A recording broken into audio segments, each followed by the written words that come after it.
Thank you. आपकी part और जुगनू आ रही है, क्या कुछ कहना चाहोगे, किस तरह रिस्पॉन्स आ रहा है फैमिली वालों की तरफ से, फ्रेंड की तरफ से?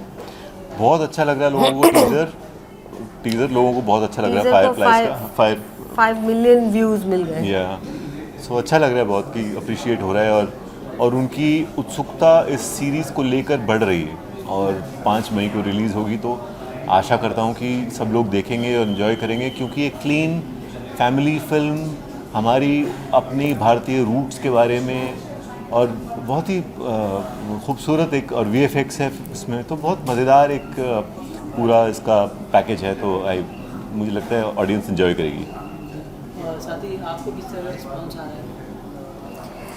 मुझे भी बहुत अच्छा लग रहा है। एक्चुअली शूटिंग के टाइम पे भी मुझे बहुत अच्छा लगा, क्योंकि इसमें जो मेरा कैरेक्टर है नानी का, वो मेरे लिए स्पेशल है। बिकॉज़ नानी एक्चुअली इस शो के अंदर she is the one who is giving the wise words, और वो उसके साथ मैंने बहुत कनेक्ट किया कि मेरे थ्रू हमारे ट्रेडिशनल वैल्यू सिस्टम सिखाए जा रहे हैं, बताए जा रहे हैं, और वो चीज़ में मैंने बहुत मज़े लिए। एंड सेकेंडली, नानी का कैरेक्टर प्ले करना इस टाइम पे मेरे करियर में, वो मेरे लिए चैलेंजिंग रहा, और मुझे बहुत अच्छा लगा उसे क्रिएट करते हुए कि उसे कहाँ किस हद तक मैं नानी क्रिएट करूँ, कैसे क्रिएट करूँ, कहाँ कैसे बैलेंस करूँ।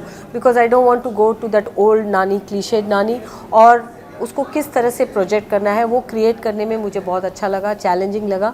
And I was very well supported by our director and creators. और सर साथ ही आपके किरदार के बारे में, स्टोरी के बारे में कुछ कहना चाहोगे आप? किरदार है डॉक्टर अर्जुन नेगी। वो एक ऑन्कोलॉजिस्ट है और एक कैंसर रिसर्च लैब में काम करते हैं। उनके 2 बच्चे हैं, एक बीवी है, और बहुत डेडिकेटेड वर्कर हैं।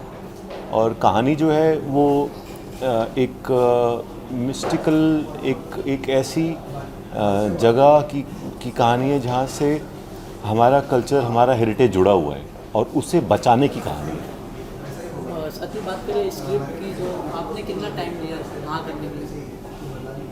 मैंने एक्चुअली स्क्रिप्ट पढ़ने से पहले हाँ कर दी थी। जब मैंने 1 लाइन स्टोरी मैंने सुना था, मुझे जिस तरह से इस शो के प्रोड्यूसर ने मेरे साथ जैसे कनेक्ट किया था, क्योंकि वो अमृत है, लेडी है, और उनका जो बात करने का तरीका था और जो ऑनेस्टी मैंने उनमें देखी, एक्चुअली वो मुझे बिल्कुल फिल्म टाइप की पर्सनालिटी नहीं लगी। और हम लोग यूज्ड टू हैं, मैं यूज्ड टू हूँ कि फ़िल्म के लोग किस तरह से बात करते हैं। I just love the way उन्होंने जिस तरह से मेरे साथ कनेक्ट किया। और उसके बाद मैंने एक जूम कॉल किया था डायरेक्टर के साथ, तो वहाँ मैंने स्टोरी सुनने के बाद मैं इस प्रोजेक्ट के साथ कनेक्टेड हो गई। उसके बाद मैंने रीडिंग और डिटेल्स, उसके बाद मैंने वर्कआउट किया। सर जब आपको स्क्रिप्ट सुनाई गई तो आपका क्या रिएक्शन था? मेरा रिएक्शन तो यही था कि मैं पूरी स्क्रिप्ट पढ़ना चाहूँगा। तो फिर मुझे उन्होंने सारे एपिसोड्स की स्क्रिप्ट भेजी और मैंने पढ़ी, और मुझे पढ़ के ऐसा लगा कि एक तो ये कहानी कही जानी चाहिए, दूसरा ये किरदार मैंने कभी किया नहीं है, तो ये मुझे ज़रूर करना चाहिए, क्योंकि इसमें शेड्स एक फादर के और एक डॉक्टर के थे जो मैंने कभी एक्सप्लोर नहीं किए थे। तो साथ ही वीएफएक्स का आपने खुद ही बताया, वीएफएक्स यूज़ हुआ है, तो मैं बात करूँ तो आजकल की जो फिल्में आ रही है काफ़ी वीएफएक्स यूज़ हो रही है, तो आप इसको किस तरह से देखते हो, कितना बदलाव देखते हो आप? हाँ, मैं एक्चुअली ख़ास करके मैं बहुत नाक जैसे सिकोड़ लेता हूँ कि ये क्या वीएफएक्स है, क्या बेकार किया है, क्या किया है, तो आर्टिफिशियल लग रहा है, क्या है, क्यों ऐसा किया। तो लेकिन मुझे ये सीरीज़ करते वक्त क्योंकि इसमें लाइव वीएफएक्स है, ऑन सेट वीएफएक्स है, मुझे ऐसा लगा, मुझे ये बात समझ में आई as an audience and now as an actor कि वो वीएफएक्स की क्वालिटी से ज़्यादा मुझे ये समझ में आना चाहिए कि वो वीएफएक्स की वहाँ ज़रूरत है और वो कहानी को हेल्प कर रहा है कि नहीं कर रहा है, जो मुझे लगता है इस सीरीज़ में उन्होंने बहुत अच्छी तरह यूज़ किया है। तो मेरा वीएफएक्स को देखने का नज़रिया बदल गया। मैम आप किस नज़र से देखते हो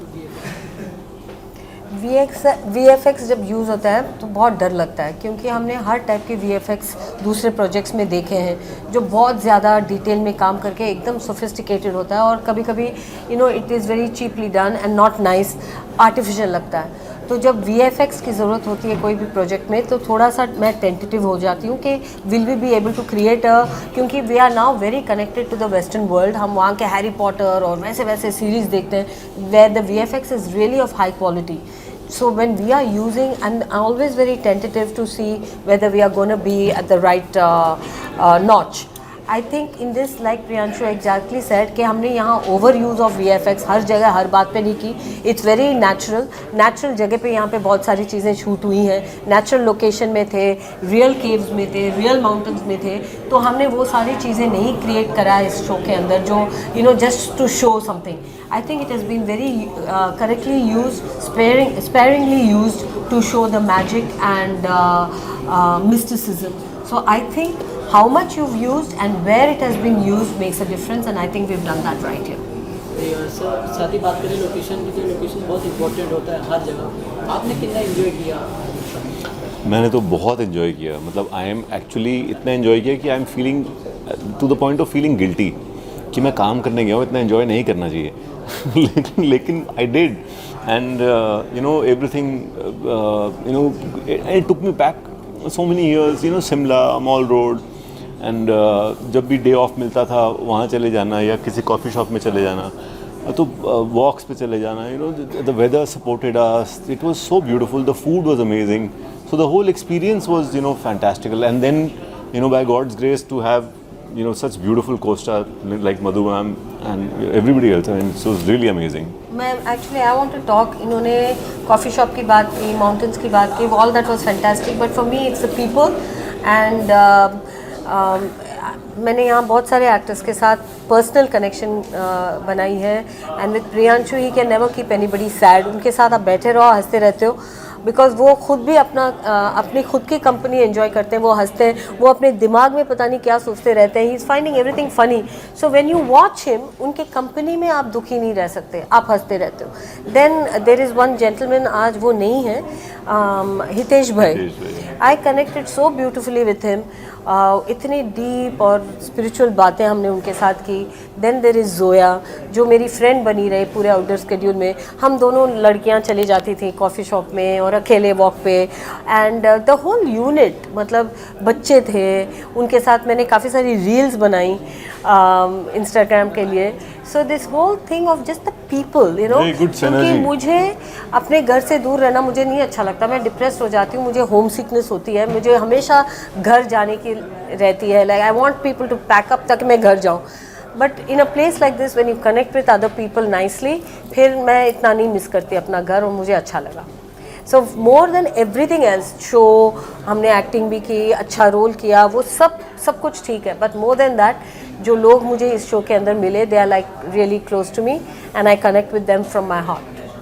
मधु मैम, आप फूल और कांटे में भी थे, मैं देखा हूँ मूवी, बहुत छोटा था तब देखा था, बहुत अच्छा लगा। अभी जैसे कि OTT का दौर चल रहा है, आप कितना बदलाव देखे आप?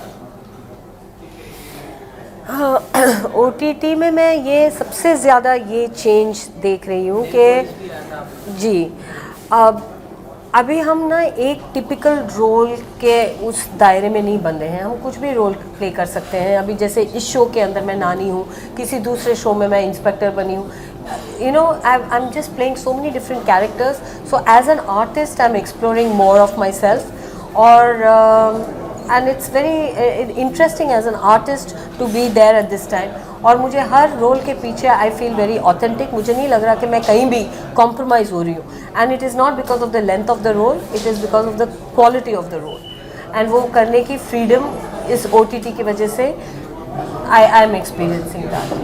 सर, आप कितना बदलाव देखे? आप भी बहुत बड़ी फिल्में की हैं, बहुत सी फिल्में, आपने OTT में काम करके कितना बदलाव देखा है? मुझे ऐसा काम करने में तो कोई चीज़ बदलाव फील नहीं हुआ, क्योंकि एज अ फिल्म जैसे हम 45 दिन के शेड्यूल पे जाते थे या 55 दिन के या 60 दिन के, वैसे ही इसमें गए, और जैसे जैसे कहानी बड़ी हमने वैसे शूट की उतने दिनों में।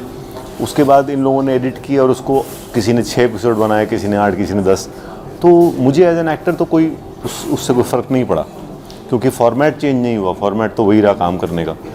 हाँ, लेकिन OTT पे कहानियाँ जो कही जा रही हैं वो काफ़ी अलग कहानियाँ हैं, सिर्फ लव स्टोरी नहीं है, वो बहुत से और हमारे देश से जुड़ी हुई कहानियाँ, हमारी खुद की कहानियाँ हैं जो बाहर आना चाह रही थी पर नहीं आ पा रही थी, क्योंकि हम वो नाच गाना और वो पेड़ हम भूल नहीं पा रहे थे।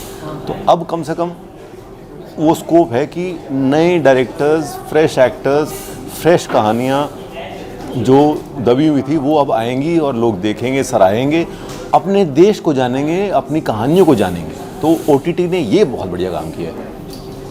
और साथ ही आप क्या मैसेज देना चाहोगे लोगों को, कब रिलीज़ हो रही है? 5 मई को रिलीज़ हो रही है ZEE5 पे। एंड मैं ये कहूँगी कि प्लीज़ आप ये शो को देखें पूरी फैमिली के साथ, अपने लिविंग रूम में बैठ के देखें, अपनी प्राइवेसी या अपने टैबलेट पे ना देखें, साथ में बैठ के देखें। Because apart from the magic and fantasy and all of that, this is about togetherness. ये शो भी वही प्रमोट करता है और मैं चाहूँगी कि सब साथ में बैठ के देखें, so this can become a family time. So I really wish that you all enjoy this show as much as we enjoyed being in it and creating it. Fireflies 5th मई को रिलीज़ होगी ZEE5 पे, आप लोग सब देखें। So thank you. Sir साथ ही ये भी जानना चाहूँगा आपका कुछ अपकमिंग प्रोजेक्ट्स कुछ देखने को मिलेंगे अभी आगे? हाँ, अपकमिंग अभी Fireflies 5th में, उसके बाद